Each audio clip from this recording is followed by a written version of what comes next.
il est décidé de faire descendre de Paris des équipes spécialisées, des équipes techniques du RAID, qui vont placer des micros à l'intérieur des voitures de la BAC à la faveur de pseudo-révisions au garage, donc de nuit, etc.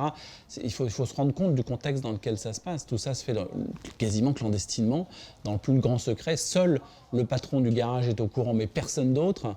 Et c'est la nuit que les gars du RAID vont, à l'intérieur du garage, placer des micros qui vont enregistrer pendant des semaines et des semaines les conversations des policiers de la BAC. On est dans le polar, mais c'est effectivement comme ça que ça se passe à Marseille. Et si vous voulez, Alain Gardère, qui a été policier, il sait très bien que la voiture de police, c'est l'endroit où les flics se lâchent. C'est l'endroit où ça cause, c'est l'endroit où on se parle. Et que donc, si on veut savoir ce qu'il y a, l'état d'esprit d'une brigade, etc., l'idéal, c'est de se planquer dans la voiture. Parce qu'il n'y a pas de chef, il n'y a personne, il n'y a pas de témoin, et donc là, tout se dit.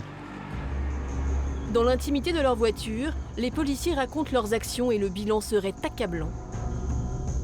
Vol de cannabis, d'argent, abus de pouvoir dans les restaurants du quartier, des centaines d'heures d'écoute enregistrent leurs conversations. Après 6 mois d'enquête, la police des polices possède suffisamment de preuves pour interpeller les ripoux présumés.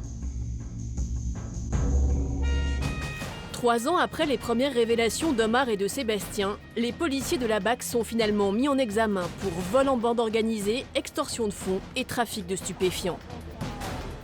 Leur domicile, leur bureau, leur vestiaire viennent d'être perquisitionnés.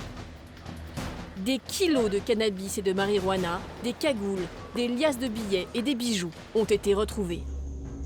Branle-bas de combat au palais de justice. Le procureur, Jacques Dallest, affronte les médias et révèle le contenu des écoutes. On sait et on apprend par ces conversations à peu près tout le catalogue des agissements les plus inacceptables qui vont de la récupération de drogue sur des dealers, et on en parle dans les véhicules, la récupération de cigarettes, d'argent, des pratiques de perquisition illégales, des partages d'argent et de drogue. Tout y passe, et cela de façon répétée dans le temps. Dans la foulée, Manuel Valls annonce avec gravité la dissolution de la BAC Nord. Il n'y a pas de place pour ceux qui salissent l'uniforme de la police. La dissolution de la BAC Nord, une première dans la police française.